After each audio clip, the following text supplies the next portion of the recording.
globalists admit they're using this as an opportunity for their New World Order. We have to use this as an opportunity, like judo, as they attack us, to use their force against them. I want to play a video clip of George Soros a few weeks ago, because this dovetails with what Lindsey Williams said about not just imploding other commodities and oil. He said this back when it was $147 a barrel, because he knows a big oil company executive he worked with.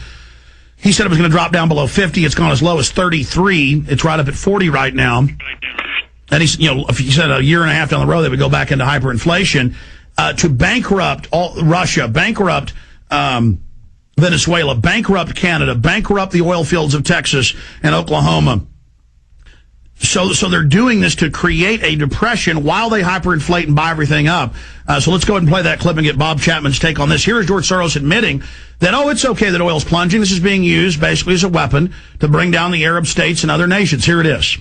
Bank efforts going on in the United States, but there's so much else to be discussed here because this is, after all, the World Economic Forum. Let's talk for a moment about the price of oil. What are the implications of $40 oil in your mind? Well, it's a sudden reversal of fortunes for the oil-producing countries. In the Gulf states, you have quite a few bubbles popping. Dubai was one of probably the biggest real estate bubble in the world, and it's now bursting.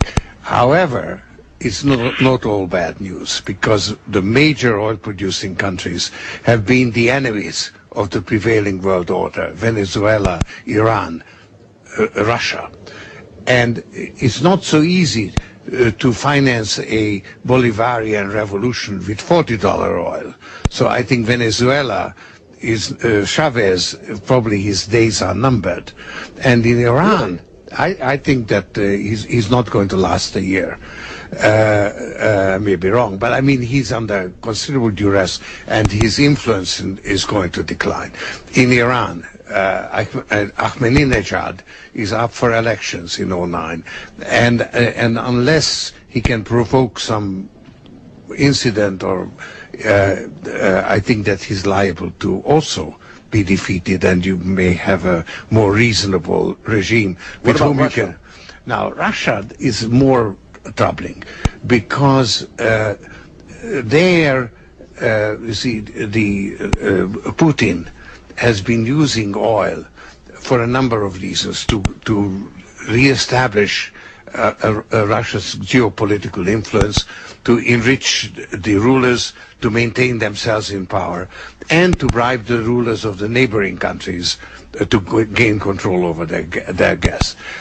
But through the success, he was very popular, and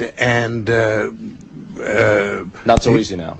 Now, suddenly you have had a financial collapse, inflation, ruble falling, living standards falling, and there is a danger that he will be more adventurous, trying to have some foreign adventure, Ukraine, whatever, to divert attention. I'm afraid we have to end it there. George Soros, I'd like to thank you very much. We didn't get to China, but we heard lots about Russia. That is George Soros, live from Davos, the World Economic Forum.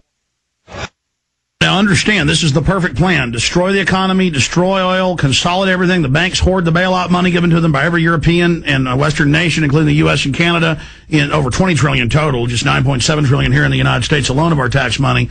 This is their big, massive move. And there's Soros admitting all of this, but then claiming that Putin's starting things and Venezuela's starting things.